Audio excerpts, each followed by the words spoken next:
Buenas noches, querida familia, les saludo, espero que se encuentren todos muy bien, Dios los bendiga donde quiera que estén. Bienvenidos a un jueves más de nuestro estudio de Romanos. Hoy, como ya se pueden dar cuenta en la descripción del título del mensaje, tendremos una sesión especial de preguntas y respuestas.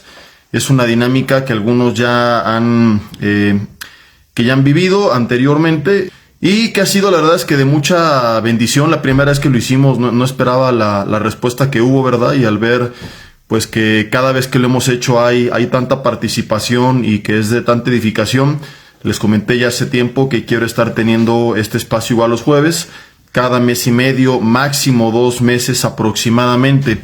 Entonces hoy tendremos otro tiempo especial, tenemos ya como un par de meses de nuestro último tiempo. Entonces vamos a orar antes de empezar para poner este tiempo en manos del Señor. Mientras tanto vayan pensando lo que van a preguntar, ¿verdad? Pueden ser preguntas prácticas, sería lo ideal para que pueda ser algo que nos edifique a todos, ¿verdad? Porque aquello práctico siempre va a ser útil para los demás. A diferencia de las dudas que a lo mejor tú tienes de un pasaje de la Biblia, pues que puede que nada más la tengas tú, ¿verdad? Pero también puedes hacer preguntas de pasajes de la Biblia, preguntas doctrinales. La vez pasada, de hecho, hubo bastantes muy buenas. Hubo una de ellas, la primera, recuerdo bien, la última sesión que tuvimos, que estuvimos ahí juntos meditando, ¿verdad? Algunos compartieron también su opinión. Algún hermano por ahí nos dejó el enlace de algún mensaje. Y yo también aprendí en aquella ocasión. Como siempre les he dicho, yo no sé todas las respuestas, entonces intentaré responder. Al día de hoy no les he quedado mal, ¿verdad? Pero en el peor de los escenarios les diré, no sé, vamos a estudiar, vamos a orar y que el Señor nos dé respuesta, ¿verdad? Hay una pregunta bien difícil que es así, nunca he logrado responder. Me han dicho, oye Jesse, ¿por qué si Jesús amaba a Pedro, sanó a su suegra? Y ahí sí la verdad es que hasta el día de hoy no tengo ninguna respuesta. Algunos teólogos dicen que luego por eso Pedro se desquitó y lo negó 3 veces. Mal chiste de la noche para la suegra, ya saben que las queremos y es solamente para molestar. Vamos a orar. Dios, te damos gracias en esta noche porque estamos reunidos, no en un mismo lugar físicamente, pero sí en un mismo espíritu. Ponemos en tus manos esta sesión pidiendo tu dirección. Espíritu Santo de Dios, edifícanos y tú pon en nosotros las preguntas y danos la respuesta, Señor. Te pedimos que nos des entendimiento y que tú quites todo tipo de estorbo, de distracción, de velo de nuestra mente, de nuestro espíritu que esté impidiendo que recibamos de tu palabra y que hoy, Señor, esto pueda edificar nuestras vidas. Anula toda presión con tu poder y sé tú la única influencia ejercida sobre nosotros. Te lo pedimos en nombre de Cristo Jesús, te damos gracias. Amén. Y bueno, como les dije, voy leyendo las preguntas desde abajo. Si ven que de repente volteo mucho la mirada, es porque estoy viendo la transmisión en vivo, monitoreando, y de aquí estoy viendo yo las preguntas. Y la primera es, dice, buenas noches, saludos a Ladybug. No sé cómo se llama, hermana, pero así está su nickname. Dice, quisiera comprar mi primer Biblia de estudio, ¿cuál me recomienda? Bueno, yo antes que una Biblia de estudio les recomendaría que tuvieran una Biblia Reina Valera 1960 de cajón en toda casa, porque es la más apegada al lenguaje original y además todas las herramientas de estudio, o al menos las más importantes, están elaboradas con la Reina Valera 1960, como el Strong's, que les he prometido que pronto les voy a enseñar a utilizarlo. Y el único tema con la Reina Valera 1960 es que el lenguaje es un poco rebuscado, ¿no? Además de que utiliza palabras ya antiguas como el vosotros, fuisteis, dijisteis, etcétera. Entonces recomiendo siempre que la lean de la mano con la NTV, que es la Nueva Traducción Viviente, que si se han dado cuenta, si nos siguen los domingos en las predicaciones, yo uso mucho la Reina Valera y a veces leo el versículo de la Reina Valera y de la Nueva Traducción Viviente. La Nueva Traducción Viviente es una versión dinámica. Las versiones dinámicas no son traducciones literales, sino que más bien digamos que está como explicado el texto, ¿no? Otra traducción dinámica es la TLA, la traducción de lenguaje actual, la NBI, y de todas ellas, varios incluyéndome, ¿verdad? Pues nos decantamos por mucho por la Nueva Traducción Viviente. No recomiendo para nada la NBI. Las otras, ¿verdad? No están mal, pero la NTV se me hace excelente. Entonces, en tu lectura diaria puedes llevar las dos. Y la NTV va a usar un lenguaje más actual. De repente textos un poco confusos, medio rebuscados, lo aclara. pero siempre es bueno combinarlo con la Reina Valera para no confundirte, ¿no? Por ejemplo, en el Congreso de Épicos yo les contaba que hay mucha polémica porque muchos piensan que Jefté ofreció en sacrificio a su hija y la NTV dice tal cual que la ofreció y que la quemó y que la mató. La Reina Valera no lo menciona de forma explícita y la traducción de la Reina Valera pues da la posibilidad de una segunda interpretación, y es que no la mató sino que la dedicó al servicio a Dios, que más que nada fue un voto pues de santidad el que ella hizo, ¿verdad? Dedicada por su padre. Entonces la NTV no da cabida a esa interpretación. La Reina Valera en el original no es que lo diga de esa manera, pero se puede llegar a aplicar esa interpretación, ¿no? Entonces no a meter en ese estudio. Lo vimos alguna vez en la serie de por qué, ¿cuál fue? Fue la de el dilema moral del Antiguo Testamento, ¿verdad? Los dilemas morales del Antiguo Testamento. Entonces, el punto es que para estudio, la Reina Valera, pero vale la pena combinarla con NTV. Ahora, las Biblias de estudio hay muchas, depende cuál sea su interés, ¿verdad? Porque las Biblias de estudio lo que tiene son comentarios al margen o hasta abajo. Algo bien importante que recomiendo a todos es que primero ustedes hagan su lectura personal, que oren, pidan la dirección del Espíritu Santo de Dios y lean ustedes y saquen sus conclusiones y después vean la Biblia de estudio, porque si no, te vas a perder de lo que Dios te quería hablar a ti, te vas luego con lo que ya el autor habló. Y no es que tu opinión sea distinta a la del autor, simplemente que un pasaje puede enseñarnos muchas cosas distintas sin contradecirse entre sí. Y si tú te vas directo a la Biblia de estudio, te vas a perder lo que a ti te iba a mostrar el Señor, ¿verdad? Entonces, yo por ejemplo ahora para el Congreso de Varones, Congreso de Épicos, ¿verdad? Estaba yo orando, pidiendo pues la dirección del Señor. Pone en mi mente Jefté. Honestamente ni siquiera recordaba mucho quién era Jefté. Cuando leo la historia dije, está bien chafa esta historia, Señor, de aquí cómo va a sacar una prédica. Lo único que hay que enseñar es de este voto raro que hizo, ¿verdad? Y eso a los hombres no les sirve para nada. Y si yo me hubiera ido en ese momento una Biblia de estudio, pues me habría enseñado otras cosas como estas, ¿verdad? Pero al estar meditando el pasaje y en oración, de repente el Señor empezó a traer lo que conocemos como iluminación, no revelación, porque revelación es mostrar algo por primera vez. La palabra es la revelación. El entendimiento de la palabra es la iluminación, cuando de repente vemos todo el panorama completo, ¿verdad? Y yo maravillado empecé a tomar nota, porque eso no venía de mí, sino que era algo que el Señor me estaba mostrando y lo que suelo hacer. Y después ya te vas a la Biblia de estudio, ¿verdad? Donde sigues reforzando tu aprendizaje. Pero si tú de entrada te vas a la Biblia de estudio, ya te perdiste lo que el Señor te quería mostrar a ti. Ahora, regresando al punto, hay muchas, ¿verdad? Para matrimonios, por ejemplo, está la Biblia de los 5 lenguajes del amor de Gary Chapman. Si te gusta la apologética, hay una Biblia de apologética. En cuanto a temas doctrinales o para profundizar, es muy recomendable la de John MacArthur, salvo que yo no estoy para nada de acuerdo con su posición acerca de los dones. Él es cesacionista. Él cree que el don de lenguas, el don de profecía, no hablando de revelar el futuro, etcétera, sino de que, como lo entendemos nosotros, es que el Señor te da una palabra para alguien, ¿no? O sea, te muestra que alguien está pasando algo, que alguien está en un pecado o algo por el estilo, y te da una palabra para esa persona, porque profetizar significa eso, no es hablar de los terremotos del futuro, etcétera. La Biblia ya tiene ahí todas las profecías, sino que el profetizar es hablar inspirado por Dios. Y tampoco cree en el don de sanidades. Entonces yo no estoy de acuerdo, ¿verdad? Yo soy continuista, es decir, yo creo que siguen vigentes todos los dones y operaciones del Espíritu Santo, que el Señor sigue haciendo milagros, y John MacArthur tiene una posición distinta. Entonces, si tú la puedes leer con ese entendimiento y sin dejarte influenciar en este sentido, es bastante recomendable, ¿verdad? Hay una Biblia de mujeres, moradita, que tiene también comentarios muy buenos para mujeres. Está otra que tiene devocionales, que es este ministerio de mujeres internacional, ¿cómo se llama? Es una Biblia rosita y tiene otras presentaciones. Hay una mujer que es DeMoss, se apellida, que escuchan muchas mujeres. A mi esposa le gusta mucho, no sé si es Kate DeMoss, ¿verdad? Pero es de su ministerio. Tiene devocionales bastante interesantes para temas prácticos y no metiéndote tanto en doctrina, sino más bien como pues una dirección diaria, ¿verdad? De aplicación práctica. La Biblia Diario Vivir es bastante interesante. la Biblia Thompson para que tú hagas tu propio estudio, te va dando referencias, ¿no? Leíste, por ejemplo, un pasaje y en el pasaje se habla de soberbia, entonces te da algunas referencias de otros versículos que también hablan de soberbia. Entonces yo recuerdo que a mí me gustaba mucho esa, tiene tiempo que no la uso, porque no te dan, digamos, todo peladito y en la boca, sino que nada más te dan la orientación para que tú busques en otros pasajes, y creo que esto es lo ideal, que permitas que la palabra hable por sí misma. El tema cuando hay un comentario bíblico, pues es que a veces te quedas con lo que el autor dice, pero cuando la misma Biblia te lleva a otros pasajes, ¿verdad? Tú estás permitiendo que la misma palabra en otras porciones donde habla del mismo tema te ayude a profundizar más. Entonces, en general son esas las que recomendaríamos, son las que solemos tener en la librería de Vida Nueva para el Mundo Toluca, ¿verdad?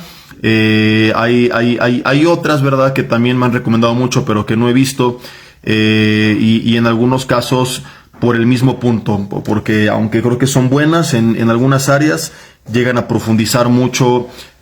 Mi esposa, por más que se agacha para no salir en la grabación, sale. No crean que es como un ente que pasó por ahí, esa sombra que vieron es ella tratando de no interrumpir. Venimos llegando, ¿verdad?, de una actividad que tuvimos. Generalmente ya a esta hora estamos todos en casa listos, pero en esta ocasión apenas nos vamos instalando. Entonces, te digo, hay otras, ¿verdad?, donde sí creo que a pesar de que tienen muchas cosas buenas, desafortunadamente pueden contaminar de incredulidad el corazón de las personas acerca de los milagros que Dios sigue haciendo. Yo creo totalmente en que Él sigue operando de una forma sobrenatural en este siglo, y por eso es que, pues aunque sean muy buenas, eso creo que puede llegar a contaminar, y por eso no las tenemos.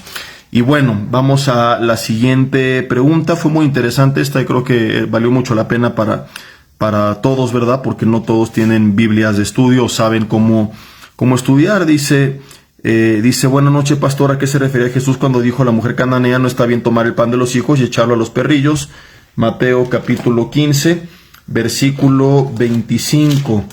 Mateo capítulo 15, versículo 25. Vamos a leerlo para que todos entremos en contexto y lo explicamos.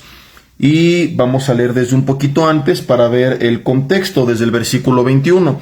Dice, saliendo Jesús, si ven que me estoy haciendo así en la nariz es porque traigo como un tipo de alergia. Cuando hay polvo o respiré frío o algo, me empieza como a picar, ¿verdad? No me estoy sacando los mocos ni nada por el estilo. Dice, saliendo Jesús de allí se fue a la región de Tiro y de Sidón, y aquí una mujer cananea que había salido a aquella región diciendo, Señor, hijo de David, ten misericordia de mí, mi hijo es gravemente atormentado por un demonio. Pero Jesús no le respondió palabra. Entonces, acercándose a sus discípulos, le rogaron diciendo, despídela, pues da voces tras nosotros. Él respondiendo dijo, no soy enviado sino a las ovejas perdidas de la casa de Israel. Él estaba ahí llevando a cabo su ministerio, y los cananeos, recuerda, no eran judíos. Recuerden que Israel había tomado, de hecho, en el Antiguo Testamento, la tierra de Canaán. Entonces él estaba ministrando primeramente al pueblo de Dios. Hay que recordar que el ministerio a los gentiles lo llevaron a cabo formalmente sus discípulos.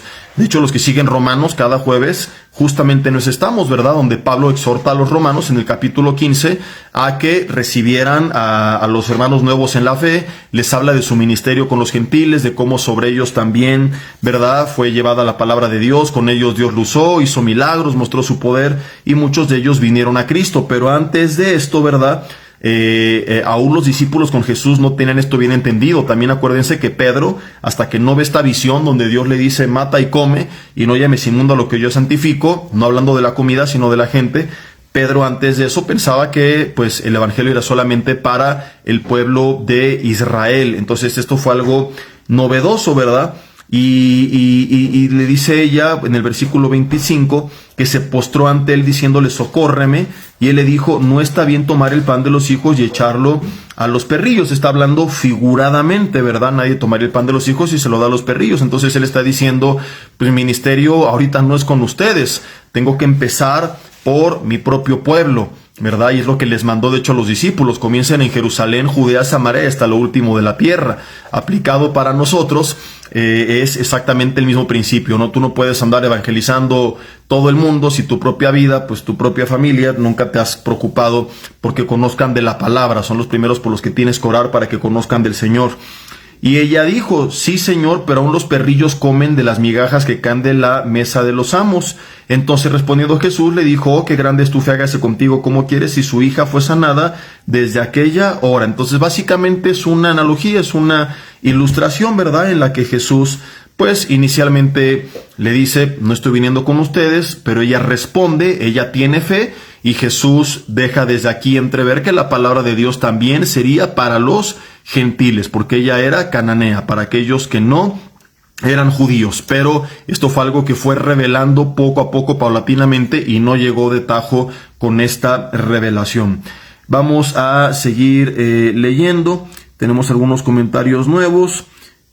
Guadalupe, buenas noches, saludos, dice, pastor, un favor, ¿me puede explicar por favor el versículo de Apocalipsis 12 del 1 al 5? No entiendo quién es la mujer encinta. Híjole, cada pregunta Apocalipsis nos llevaría una sesión entera. Vamos a verla, y si es algo breve, ¿verdad?, lo respondemos. Si no, la dejamos pendiente. Yo en Apocalipsis les recomiendo más tomar el estudio completo. Por ahí está en YouTube el del doctor Alducin, porque aquí en el capítulo 12 ya estamos, por ejemplo, en la séptima trompeta. Entonces ya se abrieron los sellos, ya pasaron las trompetas, y tenemos que ver todo el contexto previo, ¿verdad?, que viene narrando, para entender pues de quién está hablando, porque hay mucho simbolismo, hay mucho lenguaje figurado.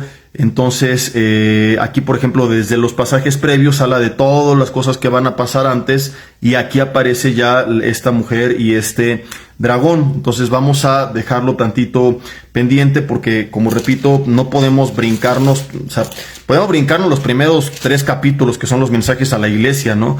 Pero ya sobre todo desde el capítulo 6, donde vienen los sellos, donde vienen las trompetas, se van explicando muchas cosas que nos llevan a estos siguientes capítulos. Yo no recomiendo leer Apocalipsis así como, hoy voy a leer el 15 y mañana el 18 y hoy se me ocurrió el 11.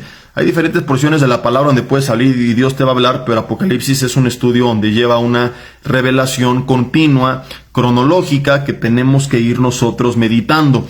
Entonces, pues para darte una idea, ¿verdad?, estamos hablando de 22 capítulos, y si no me equivoco, la serie de Apocalipsis del Dr. Alducin tiene 100 capítulos, 100 mensajes. Entonces son de a 4 mensajes por cada capítulo, y estamos ahorita en el capítulo 12. Entonces es prácticamente la mitad del capítulo, y seré responsable pues explicar en 5 minutos lo que se explica en 1 o 2 estudios, ¿verdad? Entonces yo mejor recomiendo que busquen esta serie para no dejar dudas, porque si no, pues se pueden generar dudas en otras personas. Dice una pregunta, ¿Dios nos borra del libro de la vida? Una vez que estamos inscritos no podemos ser borrados. ¿Por qué? Porque si no, hablaríamos de que se puede perder la salvación, y Efesios 2 del 8 al 10 dice que somos salvos por gracia, no por obras, para que nadie se gloríe, y dice que la salvación es por medio de la fe, y es un regalo de parte de Dios. Algunas personas se confunden porque por ahí hay un pasaje que dice, y no borraré tu nombre del libro de la vida. Entonces piensan que eso está de forma implícita insinuando que existe la posibilidad que alguien se ha borrado del libro de la vida. Y de ahí algunos se agarran para decir, ya ves, la salvación se puede perder porque aquí dice que va a borrar tu libro. No, más bien ese pasaje está afirmando que la salvación no se pierde. Dice, no voy a borrar tu nombre del libro de la vida. Es como que yo le doy una promesa a mi hija, ¿verdad? Le digo, a ver, mañana te voy a llevar al cine, ¿verdad? Y supongamos que le digo, no, hoy es jueves, el sábado te voy al cine, y mañana viernes le digo, oye hija, no voy a dejar de cumplir mi promesa, lo que te dije se va a hacer.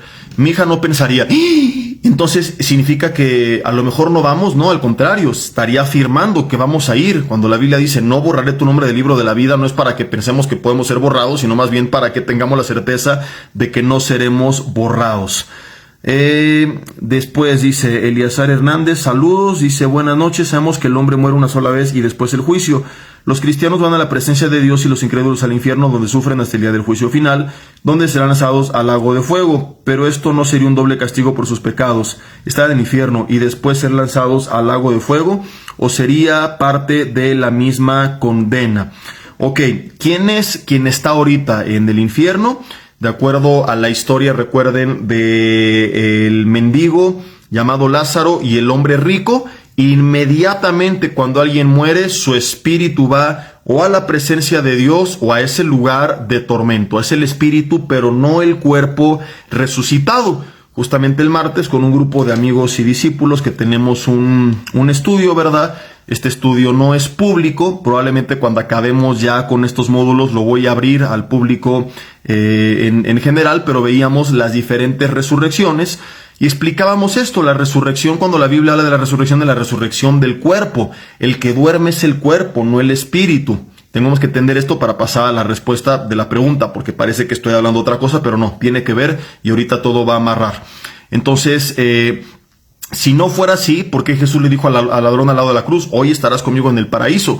Juan ve en el cielo las almas de hombres decapitados, ¿verdad? Conscientes, clamando, ¿hasta cuándo, Señor, santo, justo y verdadero? Si no me equivoco, es Apocalipsis capítulo 7.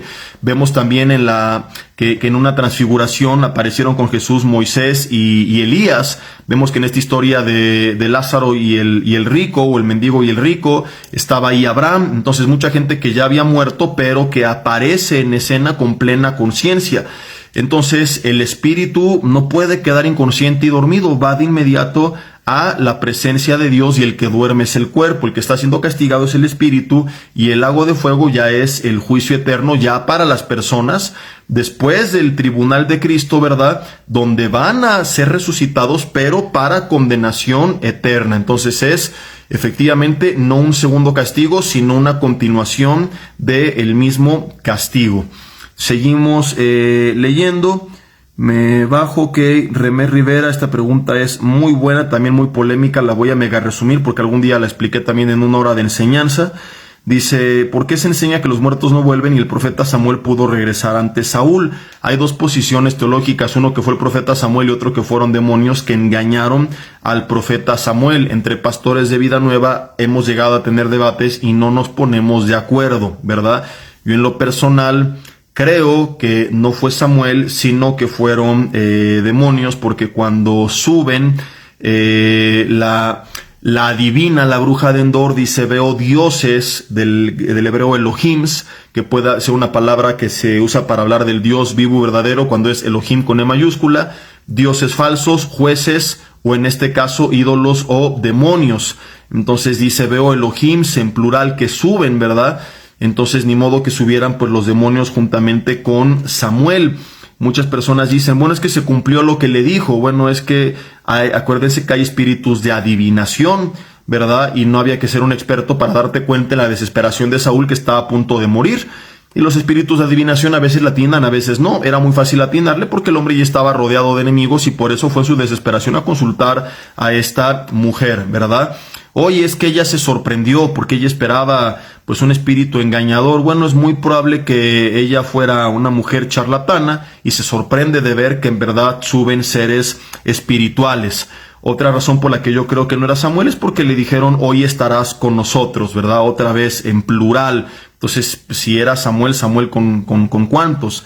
Efectivamente, como bien dicen, Dios prohibía tajantemente consultar a los muertos, y pienso que creer que esto pasó daría cabida a que algunos dijeran, pero ¿y qué tal que el Señor lo permite otra vez? ¿Verdad? La otra posición dice que Dios en su soberanía lo permitió. Efectivamente, en su soberanía puede permitir y hacer lo que le plazca, lo que quiera, y existe la posibilidad, lo reconozco, de que sí hubiera sido Samuel, ¿verdad? Mis queridos amigos y compañeros de ministerio tienen también muy buenos argumentos para creer que era Samuel, y si así fuera y yo estuviera equivocado, lo cual es muy posible, ¿verdad? Sería muy soberbio en decir, no, y así es, no, es lo que yo creo, pero estoy abierto también a reconocer que probablemente pudo haber sido Samuel, y si ese hubiera sido el caso, entonces concluiríamos, ¿verdad?, que Dios en su soberanía lo llegó a permitir por única ocasión. Pero efectivamente los muertos no regresan, y cualquier cristiano que lo haga está ofendiendo pues una advertencia del Antiguo Testamento, que era la prohibición de consultar a los muertos, adivinos, sortílegos, hechiceros, y por eso echó a los cananitas, como lo vimos hace un par de semanas en el mensaje especial de Halloween, no fue hace 3 semanas creo, ¿verdad? En Apocalipsis 5 y 6 habla de un cordero inmolado de 7 cuernos y 7 ojos. ¿Es una metáfora o Cristo está en forma de cordero? Apocalipsis, que es 5, vamos a verlo. Dice, Y miré y vi en medio del trono de los 4 seres vivientes y en medio de los ancianos estaba de pie un cordero como inmolado que tenía 7 cuernos y 7 ojos, los cuales son los 7 espíritus de Dios enviados por la tierra. Un cordero dice como inmolado. Sí, vio a Jesús tal cual en forma de cordero. No es que en el cielo Jesús estará en forma de cordero, porque después aparece ya pues en su forma humana, ¿verdad? Con sus manos traspasadas. Juan lo ve regresando en Apocalipsis 21 en un caballo como Rey de Reyes y Señor de Señores. Simplemente fue la forma en la que se le reveló en ese momento, ¿verdad? En un lenguaje figurado. O sea, sí lo vio de forma literal, pero fue para dar una analogía, una ilustración de lo que él llegó a sufrir, y es una confirmación de que su sacrificio fue más que suficiente. Es bien interesante toda esta ilustración, pero en resumen, digamos que sí lo vio, pero no es que Jesús anda como oveja ahí en el cielo. O sea, él anda, ¿verdad? Como es, con su forma, como la Biblia le describe, pero en esa única ocasión así le vio. Es como, por ejemplo, ¿no? Cuando Dios habla a Moisés a través de una zarza. No es una metáfora, literalmente, ¿verdad? Dios utilizó la zarza para hablarle a Moisés, pero no es que Dios es una zarza, simplemente en ese momento así se le reveló. Creo que esto lo explica un poco mejor. Y lo mismo es en Apocalipsis 5, ¿no? No es que Jesús anda como cordero por todo el cielo, sino que en ese momento así se le reveló a Juan, ¿verdad? Dice, pastor, yo nací en iglesias tradicionales y se puede decir religiosas. Yo he querido tener la certeza de mi salvación porque yo quiero ir con él, pero no sé qué hacer. Ya me he bautizado, pero no del Espíritu Santo. No sé si sucedió. Me siento muy triste por esto. Ok, cuando un cristiano entrega su vida a Cristo, recibe al Espíritu Santo. Algunas personas creen que hay personas que reciben a Cristo, pero no al Espíritu Santo, y eso no es posible, porque Efesios dice que habiendo creído, fuisteis sellados con el Espíritu Santo de la promesa. Entonces no puedo tener a Cristo y no al Espíritu y no a Cristo. Si tengo a uno, tengo que tener forzosamente el otro, porque el que tiene al Hijo tiene la vida. Y a la par, Romanos 8 dice que los hijos son guiados por el Espíritu. Entonces, si tengo al Hijo y tengo la vida, y si tengo el Espíritu, tengo la vida, forzosamente a tener uno tengo que tener el otro, ¿verdad? A veces nos confundimos. Lo que ocurre después, ¿verdad? No es que recibes al Espíritu Santo, sino que recuerden, Pablo nos llama a no ser llenos de vino, sino a ser llenos del Espíritu Santo. Y esto justamente es muy probable que el domingo hable un poco al respecto, ¿verdad? Del poder del Espíritu Santo manifestado de forma externa o de forma interna. Porque de repente nos vamos a extremos, ¿no? Al extremo de únicamente querer ver la operación del Espíritu a través de señales, prodigios, dones, maravillas, lenguas, etcétera, y mi vida interna es un desastre. O a veces, ¿verdad?, únicamente enfocarnos en lo interno y olvidarnos que Dios sigue haciendo milagros y que sigue obrando de formas incomprensibles para la naturaleza humana. Entonces es importante, ¿verdad?, esperar las dos de parte de Dios. Vemos que Jesús, cuando sana a 10 leprosos, solamente uno regresó a darle gracias y le dijo, vete en paz, tu fe te ha salvado. Entonces 9 fueron sanos, o los 10 fueron sanos, pero solo uno fue salvo. Por ahí publicó un devocional hace algunas semanas, ¿no? Donde decía, yo no quiero ser como esos 9 ingratos y ver el poder de Dios por fuera, pero no ser transformado por dentro. Entonces, ¿de qué sirve que una persona, por ejemplo, sane un cáncer y no sane su amargura?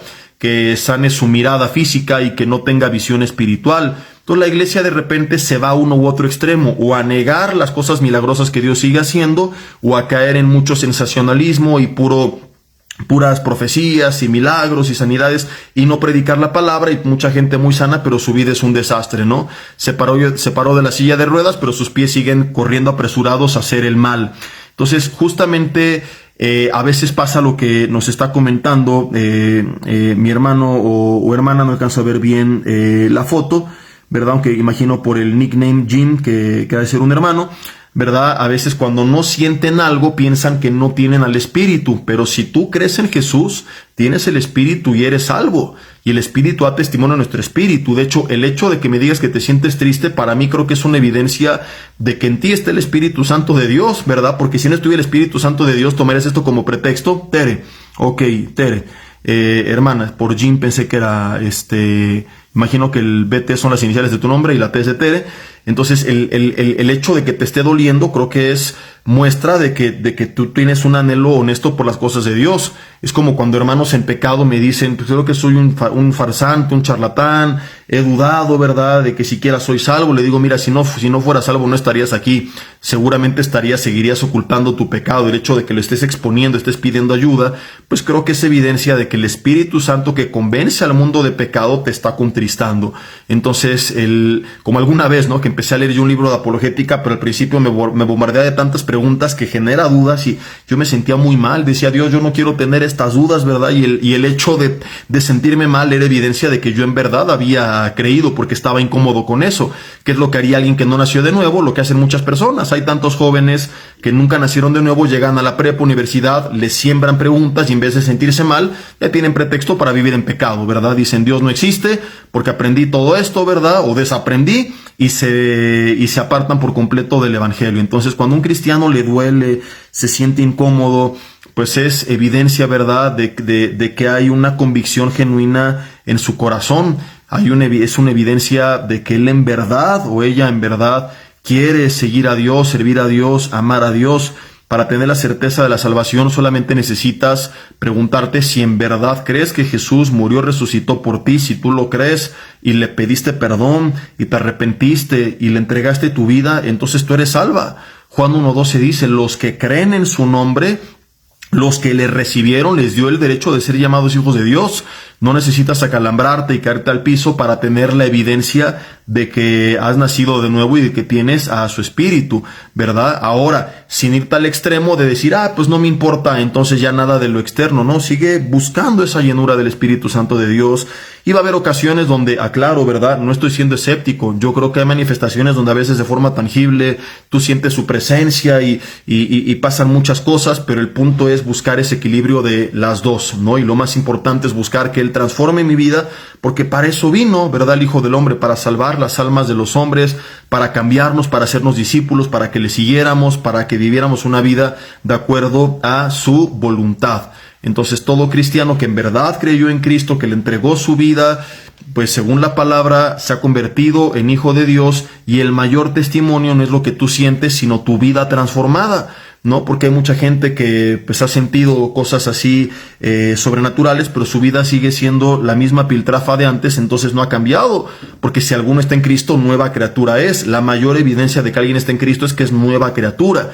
Entonces, alguien que sintió y que sintió calambres y todo, pero que su vida sigue siendo la misma, yo ahí sí podría cuestionar si en verdad nació de nuevo, ¿no? Algún día hablamos de la santificación progresiva y veíamos esto. Si en la línea de tiempo, ¿verdad?, no se ve que ha habido un ascenso, que he ido cambiando y creciendo en mi carácter, en mis convicciones, que cada vez busco más la presencia de Dios y anhelo su palabra y me gusta alabarle, y ha ido cambiando mi vocabulario, mi forma de pensar, he ido dejando viejos pecados, anhelo hacer su voluntad, pues es la obra del Espíritu Santo de Dios en tu vida, ¿verdad? Si alguien dice, llevo 10 años y cada fin de semana siento calambres, pero sigue siendo la misma persona, ¿verdad?, y no ha cambiado nada, pues probablemente no ha nacido de nuevo, porque la evidencia no es lo que yo sentí, sino es el cambio en mi vida. Entonces, si tú has creído en Él, si tú le entregaste tu vida, y si tú le amas genuinamente y has visto la obra del Espíritu Santo de Dios transformando tu vida día con día, de gloria en gloria, desde que le conociste, definitivamente tú eres salva, ¿verdad? Jesús no dijo, por sus calambres les conoceréis. Y vuelvo a insistir, no me estoy burlando, lo aclaro, es simplemente una explicación, porque mi hermana está hablando de que pues no ha sentido algo y ha estado en esta enseñanza o creyendo en esta enseñanza de que algunos cristianos no tienen todavía el Espíritu y que es una manifestación de algo, la evidencia de que lo recibimos, y no es así, ¿no? Lo que no has tenido pues es una experiencia a lo mejor de algo tangible, sobrenatural, pero no significa que tú no tienes al Espíritu Santo de Dios. Jesús dijo, por su fruto los conoceréis. Entonces, si una persona, ¿verdad?, pues dice, pues no, es que yo tengo esto, aquello y lo otro, pero sus frutos son malos, pues Jesús dijo, por sus frutos los conoceréis, Mateo 7. ¿Y cuál es el fruto del Espíritu? Gálatas 5:22, amor, gozo, paz, paciencia, bondad, benignidad, fe, mansedumbre y dominio propio. Entonces, ¿de qué sirve que alguien pues tenga un montón de dones Y vuelvo a insistir, no los estoy atacando, Dios me guarda, al contrario, 1 Corintios 13 dice, el capítulo 12, no sé si es al final del 12 o al principio del 13, pero que procuremos los mejores dones. Entonces anhelémoslos, busquémoslos, ¿verdad? Pero si una persona los tiene, pero su vida personal es un desastre, pues ¿de qué le sirve? Entonces Gálatas 5:22 nos muestra que el fruto del Espíritu son cualidades del carácter. Si eres una persona con más amor, con más gozo, creciendo en la fe, creciendo en paz, en benignidad, en dominio propio, el Espíritu Santo está obrando en tu vida. Está en tu vida y está produciendo fruto, y definitivamente que tú lo tienes. Perfecto, vamos a seguir leyendo. Le voy a bajar aquí para ver cuál es la siguiente pregunta. Luisa Contreras, ¿por qué creo que Dios permitió que se quedara registrada la historia que se relata en Jueces capítulo 19, 22 al 30? Si no me equivoco, es justamente la que les estaba contando hace ratito y ahorita lo confirmo. No es esa. El levita y su concubina. Ah, caray, esta no recuerdo esta historia, ¿verdad? Pero vamos, la voy a leer rapidísimo, ahorita se las parafraseo. Habla de unos hombres perversos, se emborracharon, golpearon la puerta, querían conocer al hombre que entró a la casa, es decir, abusar de él, había mucha perversión. El dueño de la casa no quiso, ¿verdad? Y le entrega a su hija virgen, y dice que no lo quisieron oír. Entonces sacó a la concubina, entraron a ella, abusaron. Wow, que sí, ya me acordé de esta historia. Bueno, es una historia terrible que refleja de entrada la cultura tan machista que había, ¿verdad? Que este hombre, a pesar de ser un levita, prefería entregar a su propia hija que a un visitante. Entonces, desafortunadamente, así eran. Y la Biblia narra pecados muy graves de hombres de Dios. Y algo importante que tenemos que entender, el hecho de que la Biblia cuente algo no quiere decir que Dios lo está aprobando. No, se narra los pecados de David, pero no es que Dios se lo aplaudió, simplemente lo hace para revelarnos la realidad de que eran hombres de carne y hueso y que nosotros nos guardemos de no repetir el mismo error. Y es una de las grandes diferencias entre la Biblia y los textos pseudosagrados, que siempre presentan a sus personajes como superhéroes infalibles, ¿verdad?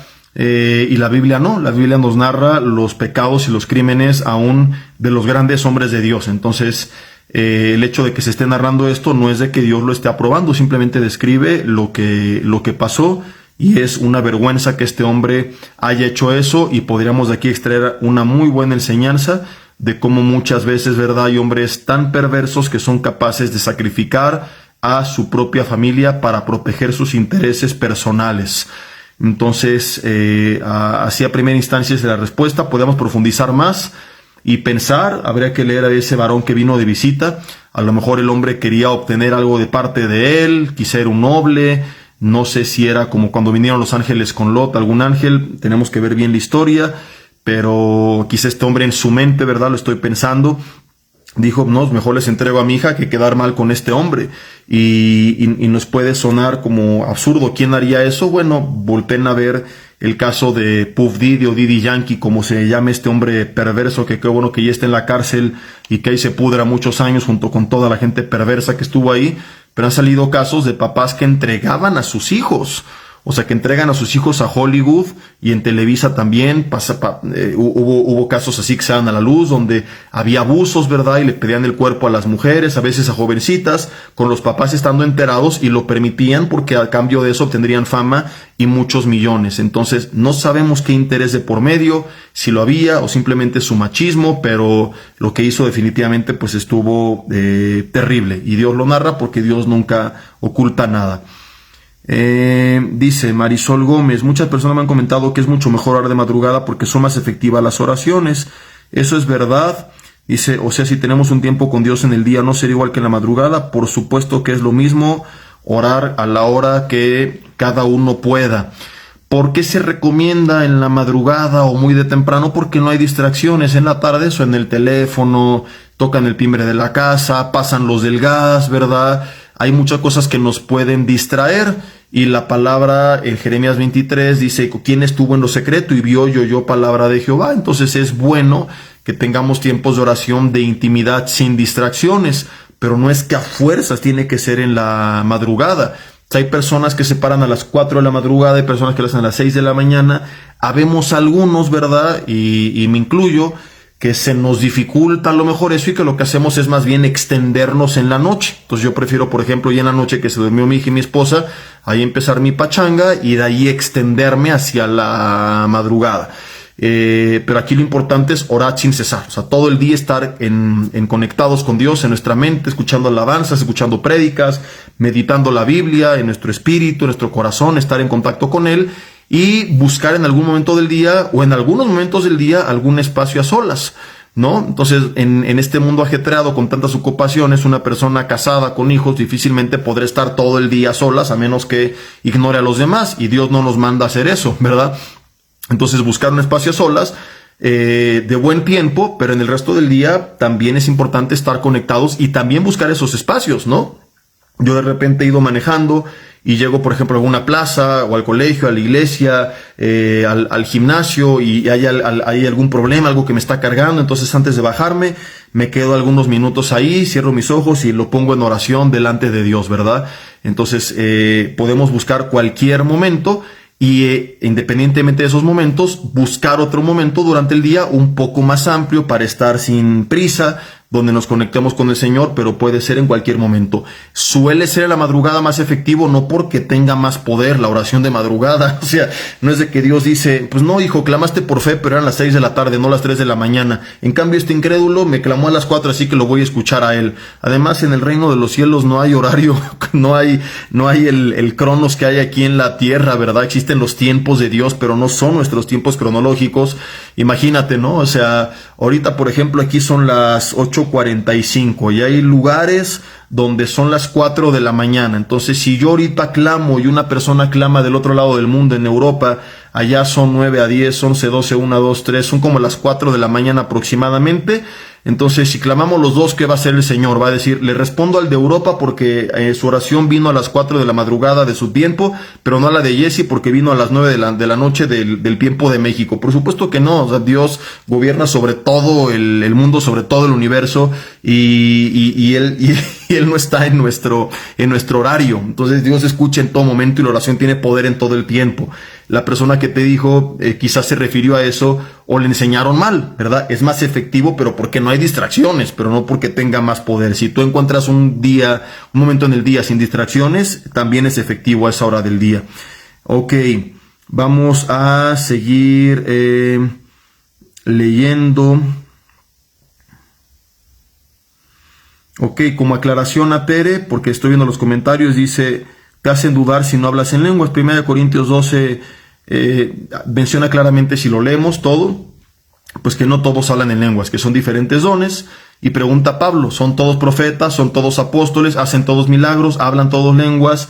Y no todos hablan en lenguas. No es la señal de que nosotros somos salvos. Eso ya lo explicamos. Después dice Bauber Rachel Ram, dice, podemos como cristianos orar y pedir perdón al Señor por los pecados de nuestro país que lo ofenden y transgraden sus mandatos. Ejemplo, se acaba de aprobar en la Ciudad de México el aborto después de 12 semanas. Es una desgracia que haya pasado eso, ¿verdad? Podemos pedir perdón a Dios por esas malas decisiones impuestas por los gobiernos locales. Sí, Nehemías pidió perdón por los pecados de su pueblo. Daniel se estaba lamentando por los pecados de su pueblo. Clamemos para que Dios tenga misericordia de nuestro país, ¿verdad? Tendremos la certeza de que nos guardará a nosotros, de que en medio de todo lo que venga, pues el Señor tendrá cuidado de sus hijos. Pero yo creo, la verdad es que México está bajo un juicio severo de parte de Dios desde hace mucho tiempo, y creo que este juicio va a seguir aumentando. La Biblia profetiza que en los últimos tiempos va a aumentar la maldad, la apostasía. La iglesia, en vez de volverse a Dios, se aparta del Señor. Creo que en medio de la apostasía se va a levantar un remanente fiel. Yo oro, ¿verdad?, para que el Señor despierte ese fuego en aquellos que están dormidos, que sean parte de ese remanente. Pero un país donde hay tanta maldad, tanta idolatría dentro y fuera de la iglesia, no puede ser un país que cuente con la bendición de Dios. Entonces, tenemos una ubicación geográfica, estratégica, tantos recursos naturales. Es para que fuéramos un país de primer mundo. Cuando yo voy a Estados Unidos y visito iglesias hispanas, tengo sentimientos encontrados porque me gozo tanto de ver hermanos, ¿verdad?, que llegaron sin un peso en la bolsa, con tantas carencias, y cómo Dios los bendice tanto y tienen en el peor de los casos una vida digna. Y digo, así debería ser la vida para toda persona trabajadora, ¿no? Los de menos recursos, ¿verdad?, tienen una vivienda digna, un techo, ¿verdad?, con luz, agua, teléfono, hasta internet, tienen por ahí su cochecito, salen a comer una vez a la semana al menos, tienen tiempo de calidad con su familia, aun cuando muchos trabajan demasiado, pero viven bien y hasta pueden apoyar a su familia en otro país. Entonces me da tanto gusto por ellos ver cómo tantos han prosperado, pero me duele también ver que en México pues hay personas que se esfuerzan y que les va a costar mucho más tiempo, generaciones, poder alcanzar lo mismo que ellos en algunos meses o en algunos años, ¿verdad? Y la diferencia pues es que Estados Unidos fue fundado sobre la palabra de Dios, ¿verdad? Se han ido apartando y se ha ido corrompiendo y también han venido juicios sobre ellos, pero aún hay mucho creyente que ama al Señor, ¿verdad? De hecho, pues el Partido Republicano no es que sea perfecto, ¿verdad?, pero defiende muchos valores bíblicos porque hay mucho cristiano ahí. Están rodeados de muchos pastores y ha habido muchos pastores republicanos que han tenido como consejeros a pastores, ¿verdad?, y juran sobre la Biblia, sobre la palabra de Dios.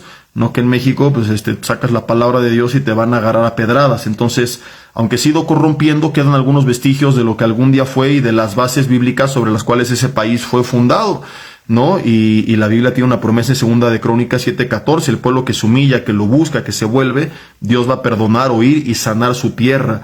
Entonces sí podemos pedir perdón por México, ¿verdad? Pero la realidad es que si no se vuelve el pueblo al Señor, pues como Daniel y Nehemías, ¿no? Se aclamaron, pero de todas formas han venido juicios sobre Israel. A la fecha Dios los ha guardado, pero no la han tenido difícil. Guerras, invasiones, cautiverios, la diáspora judía, ¿no? Desde el 70 después de Cristo hasta 1948, casi 2000 años fuera de su tierra, expatriados por todo el mundo.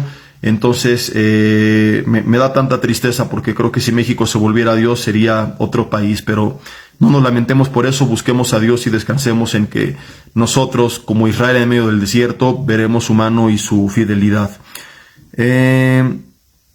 Ok, vamos a... Ok, dice, después de la pandemia será un Bene Santa Fe, asisto a una iglesia bautista donde habla mucho de fidelidad a Dios. Eso significa estar en la iglesia cada vez que las puertas están abiertas, y si alguien no lo hace parece que está mal. Por ejemplo, los domingos hay 2 cultos, debe estar en los 2. Yo asisto a un estudio y el culto AM y los miércoles, pero me hacen sentir que no es suficiente. ¿Qué me podría decir de eso? Bueno, lo que le están enseñando es un cristianismo geográfico, como el de la mujer samaritana. ¿Dónde tengo que adorar? ¿En este monte o en aquel? En espíritu y en verdad. No es en el monte. Sí me tengo que congregar, ¿verdad? Es importante que lo hagamos porque es importante convivir con la familia de la fe, integrarnos. Habrá personas a quienes les seamos de bendición, que no sean de bendición. De ahí a que estoy obligado a estar en todas las reuniones, por supuesto que no es así, ¿verdad? Hay gente muy religiosa que ahí está en todas las reuniones y que su vida personal es un desastre, que saliendo de la iglesia no busca a Dios. Lo importante es congregarnos, es discipularnos, pero lo más importante es tener una relación diaria con el Señor, una comunión diaria, no que digo diaria, permanente. O sea, no es de que ya oré en la mañana y me olvido que Dios existe hasta mañana, en la mañana, no, es todo el tiempo estar en comunión con el Señor, ¿verdad?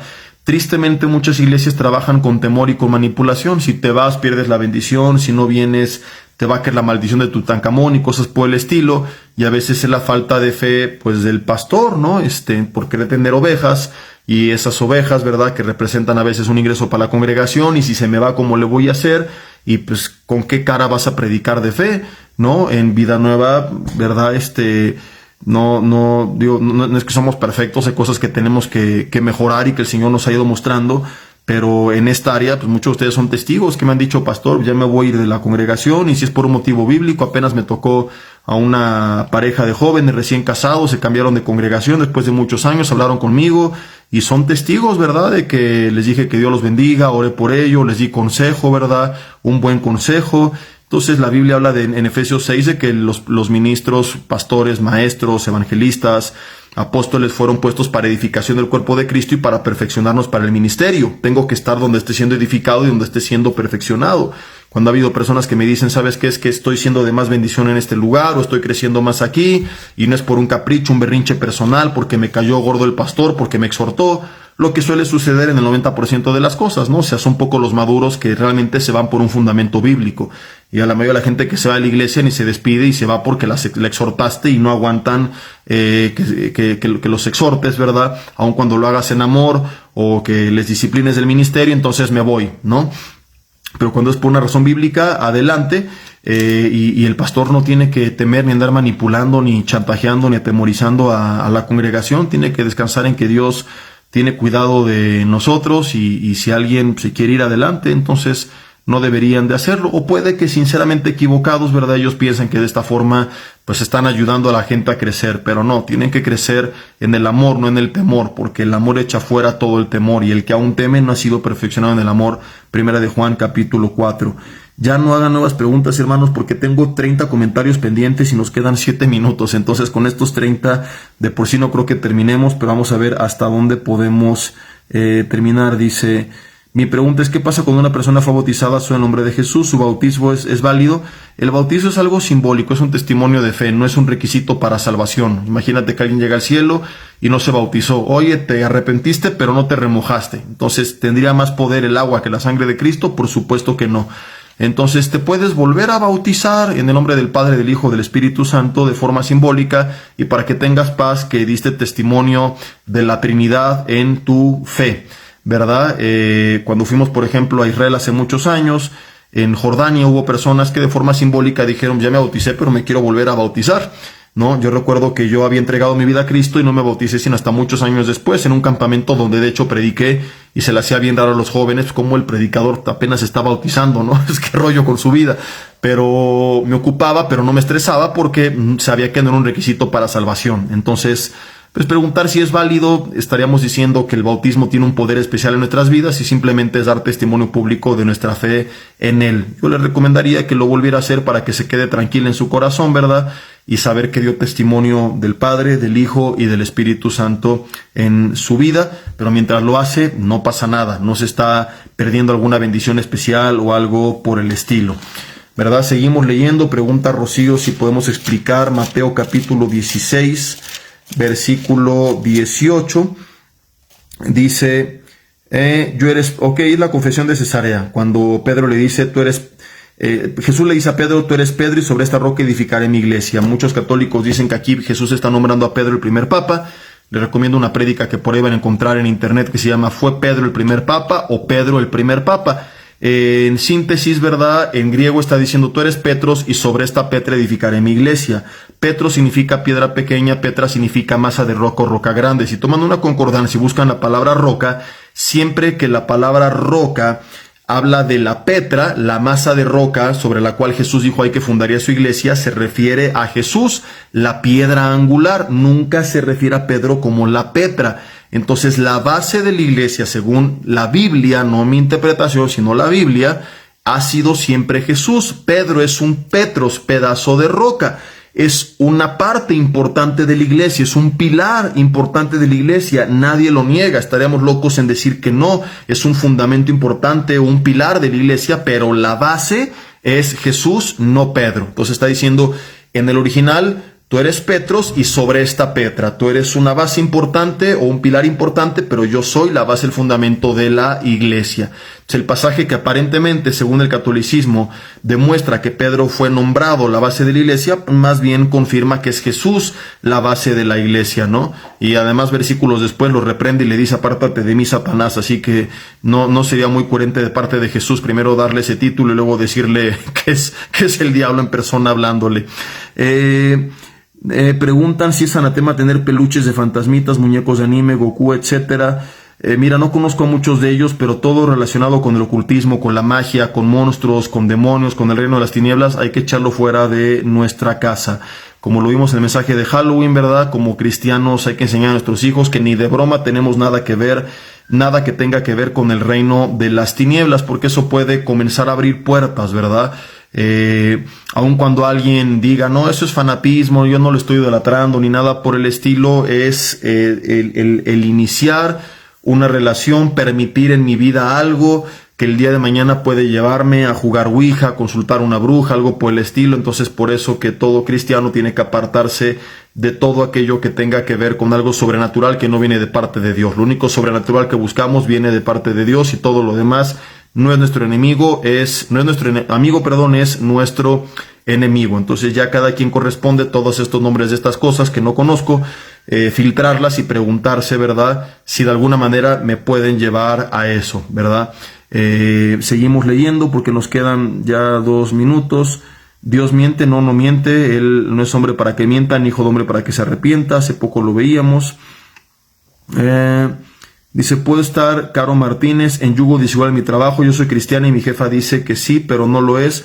No, eso no es yugo desigual. La ve mucha gente en el Nuevo Testamento. Pablo, de hecho, en Efesios capítulos 5 y 6, si no me equivoco, en Colosenses 3, habla a los siervos, ¿verdad?, que respetaran a sus amos, sabiendo que muchos de ellos no eran cristianos. El yugo desigual, porque hay que ver algo importante. En el trabajo la jefa está arriba en posición de autoridad. En el yugo era una pieza de madera que se unía, se unía a 2 bueyes, ¿verdad?, de la cabeza. La pieza iba en medio, ese es el yugo, y esa pieza jalaba el arado. Entonces los bueyes iban jalando parejo. Un yugo es una relación donde los dos estamos en la misma posición. En este caso, mi hermana Caro, la jefa está en una posición distinta, digamos, valga la redundancia, es la jefa. Entonces eso aplica más bien a unirse en un negocio con alguien más, ¿verdad?, como con partes iguales, ¿verdad? Vamos a hacernos socios. Ahí sí es un yugo, porque los dos están jalando la misma carreta, y si el yugo es desigual, el burro más fuerte va a arrastrar al otro, o el otro va a terminar pues estorbando al más fuerte. Entonces un negocio entre un cristiano y un no cristiano tienen convicciones muy distintas y no lo van a poder llevar bien. Una relación de noviazgo, un matrimonio en un yugo desigual va a tener consecuencias. Entonces el yugo siempre habla de una relación donde las dos partes tienen la misma posición, y ahí es donde no nos podemos unir. Si fuera como lo pregunta, pues nadie podría trabajar más que con cristianos, y no va por ahí. Vamos a responder 2 o 3 preguntas más y terminamos por el tiempo. Tendremos pronto otra sesión, o parece que no, creo que ya, es que marcaba que eran 30, pero no, parece que ya son todas. A ver, le estoy bajando, pero se me vuelve a subir. Creo que es la última, la de Oscar Puerto, si no me equivoco. Dice, una iglesia predica, yo asistía a la iglesia Pentecostés en México y historia presbiteriana, hay algunas diferencias, ok, pero no hay preguntas. Sí hay algunas diferencias. Hace poco hablábamos, ¿verdad?, justamente de que pues no tenemos que pelearnos por esas diferencias, que hay que platicar y tener una bonita relación, y después en esa relación podremos intercambiar opiniones y ser de bendición, etcétera, etcétera. Y justamente 9 de la noche terminamos, así que nos dio el tiempo perfecto, ¿verdad? Vamos a orar para despedirnos. Antes les recuerdo que el domingo estaré compartiendo aquí en Villanueva para el Mundo Toluca. Este domingo me tocó ¿qué servicio me tocó, hermanos, ustedes? Primer y segundo servicio. Entonces me toca ahora el segundo y tercer servicio. Por ahí nos estamos viendo. Vamos a orar. Quiero aprovechar para orar. Si algunos aquí están enfermos, ¿verdad?, poner esto en manos de Dios. Como hace rato lo dijimos, un extremo sería enfocarnos únicamente en las cosas sobrenaturales y no pedir a Dios esa transformación interna, pero otra cosa sería también olvidarnos que Dios sigue obrando maravillas en nuestras vidas. Muy probablemente el domingo hable de eso, este mensaje que tengo preparado, que se llama Los 9 Ingratos, donde hablaremos del poder del Espíritu Santo operando de las dos formas, tanto externa como interna, y cómo hemos de buscar ambas en nuestras vidas. Vamos a orar. Dios, te damos gracias en esta noche por el tiempo que tú nos has dado. Síguenos dando entendimiento y sabiduría, Señor. Reconocemos que sin tu palabra estamos perdidos, y pedimos que pongas más pasión en nosotros por aprender de la lámpara de nuestros pies, la lumbrera de nuestro camino. Yo oro que si alguien, Señor, está pasando una situación, ¿cómo me explico? No sabe qué camino tomar, tiene alguna incógnita, Señor, un camino que no le queda claro, una decisión que no le ha quedado clara. Ilumínale con tu palabra, alumbra sus pies para que den pisadas correctas, alumbra su camino, Señor. Si la respuesta que buscan no está revelada de forma explícita en tu palabra, dales dirección. Espíritu Santo de Dios, tú que estás con nosotros en todo tiempo, en todas las áreas de nuestra vida para guiarnos, guíales, Señor. a la verdad, Señor. Guíales, obviamente sabemos que la verdad es Jesús, pero me refiero, guíales a tu voluntad, al camino correcto, a la decisión correcta, Señor. Padre, aprovechamos también para pedirte, si alguien en esta noche está enfermo, creemos, como lo hemos meditado, que tu poder se manifiesta tanto interna como externamente, y pedimos tu sanidad interior y sanidad exterior, que tú, Señor, toques a cada persona a través de su relación contigo, Señor, que tú les inundes de tu presencia y tu presencia eche fuera toda amargura, Señor, toda ceguera espiritual, todo endurecimiento espiritual, todo estupor, Padre, todo engaño, toda mentira del enemigo, repréndela y échala fuera y gobierna en sus vidas, Señor. Yo te pido, Padre, que tú hagas una obra hermosa dentro de cada uno de nosotros y que tu fruto, Señor, estas 9 cualidades del carácter puedan ser manifestadas y que seamos como ese ciego que regresó a darte gracias y que seamos transformados no solo por fuera, sino también por dentro. Pero esto, Señor, no es pretexto para enmascarar nuestra incredulidad. También creemos que externamente sigues haciendo maravillas, sigues haciendo milagros, que eres el mismo ayer, hoy y siempre. Inclusive creemos, Señor, que mientras tú no nos reveles lo contrario, en tu palabra de forma explícita se nos enseña que parte de tus misericordias, el rey David decía, era que no solo perdonas nuestras iniquidades, sino que sanas nuestras dolencias. Y creemos que si no estamos sanos y fuertes, hay muchas cosas en tu voluntad que no podremos cumplir, Señor. Así que oramos que tú traigas sanidad para que podamos cumplir con tu voluntad, Señor. En el nombre de Jesús, rechazamos todo aquello que no viene de ti y le ordenamos. Yo oro desde aquí, Señor, en el nombre de Jesús, para que si hay algún espíritu de enfermedad atormentando a alguno de mis hermanos, Señor, sabemos que no los puede poseer, pero que sí pueden influenciar de alguna manera. Y en el nombre de Jesús reprendemos todo espíritu de enfermedad, le ordenamos que se vaya en el nombre de Cristo Jesús. Nuestros cuerpos te pertenecen a ti, Señor, fuimos comprados por sangre y le ordenamos a toda enfermedad que se vaya de nuestro cuerpo. Pedimos que tú toques a cada uno de mis hermanos, hermanas que están viendo este mensaje, que seas tú, Espíritu Santo de Dios, obrando de una forma maravillosa en sus vidas, sanando interna y externamente, Señor, eliminando virus, bacterias, enfermedades, echando fuera y destruyendo por completo tumores cancerígenos, Señor, restaurando arterias, articulaciones, Señor, sistemas que han sido dañados, órganos que han sido afectados. Padre, que se envíe la orden desde el cielo de parte tuya para que en el nombre de Jesús, Padre, aún nuestras células te obedezcan y empiecen un proceso de regeneración, Señor, a reconstruir aquello que el ser humano no tiene el poder de hacerlo, pero creemos que tu palabra lo tiene. Bastó una orden desde el principio de la creación para que de la nada se creara lo que existe, Señor, y bastó una orden para que la tierra que estaba desordenada y vacía se acomodara.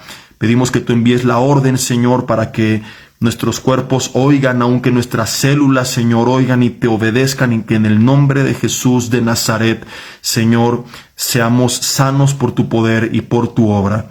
Yo oro que así sea hecho, Señor, y que mis hermanos, hermanas puedan dar testimonio con su familia, con sus congregaciones y aquí mismo, de que tú sigues haciendo milagros, Señor. Padre, al margen de todo esto, que recordemos lo que hace rato aprendimos. No busquemos solamente lo externo, sino creamos que lo sigues haciendo. Demos gracias por lo que sigues haciendo, Señor, pero busquemos intensamente tu presencia para que tú nos transformes internamente, que ese es el cambio más importante que necesitamos. Gracias, Señor, porque en ambas áreas veremos tu poder. En el nombre de Jesús. Amén y amén. Y bueno, mis hermanos, pues que Dios los bendiga. Pasen bonita noche, nos vemos la próxima semana si Dios quiere por aquí. Y pues con esto concluimos esta sesión de preguntas y respuestas.